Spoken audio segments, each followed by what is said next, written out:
ಅಲ್ಲಿ ಕಾನತ್ತೂರು, ಇಲ್ಲಿ ಧರ್ಮಸ್ಥಳ, ನನಗೆ ಯಾವುದು ಲೆಕ್ಕಕ್ಕೆ ಸಿಗುವುದಿಲ್ಲ. ನಂಬಿಕೆ ಬರಬೇಕಾದ್ರೆ ಅಲ್ಲಿ ನಡೆಸುವ ಆ ರೀತಿ ಬದುಕಬೇಕು, ಅಲ್ಲಿ ಇರುವಂಥ ಜನಗಳು ಆ ರೀತಿ ಇರಬೇಕು, ಸತ್ಯದಲ್ಲಿ ಬದುಕಬೇಕು.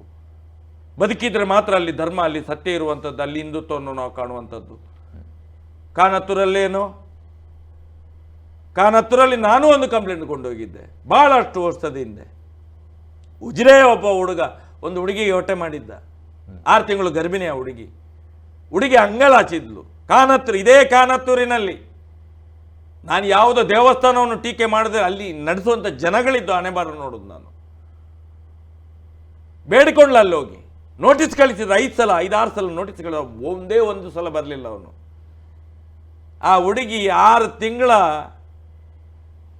ವೇದನೆಯನ್ನು ಇಟ್ಕೊಂಡು ಗರ್ಭದಲ್ಲಿ ಯಾರ್ದೋ ಒಂದು ಮಗುವನ್ನು ಇಟ್ಕೊಂಡು ಇವನೇ ಈ ಮಗುವಿನ ಅಪ್ಪ ಅಂತ ಆ ಹೆಣ್ಣು ಮಗಳು ಬೊಬ್ಬೆ ಹೊಡೆದ್ರಲ್ಲಿ ನ್ಯಾಯ ಸಿಗಲಿಲ್ಲ ಅಂತ ಹೇಳಿದರೆ ಯಾಕೆ ಹೋಗ್ಬೇಕ್ರಿ ಕಾನೂನು ತೆರಿಗೆ? ಕಣ್ಣಲ್ಲಿ ನೋಡಿದಂಥ ಸತ್ಯ. ನಾನು ಕರ್ಕೊಂಡು ಹೋದಂಥ ಜನ ಬ್ಯಾಂಗ್ಳೂರಿನ ಪಾರ್ಟಿ ಹೊಟ್ಟೆ ಮಾಡಿದವ ಇದೇ ನಮ್ಮ ಉಜಿರೆಯವ, ಬಸ್ಸನ್ನು ಬರ್ಸಿದವನು ಉಜಿರೆಯವ. ಅಲ್ಲೇ ಅದನ್ನು ಬಿಡಲಿಲ್ಲ. ನಾನು ದೇವರನ್ನು ಪ್ರಶ್ನೆ ಮಾಡ್ತೇನೆ, ಸ್ವಾಮಿ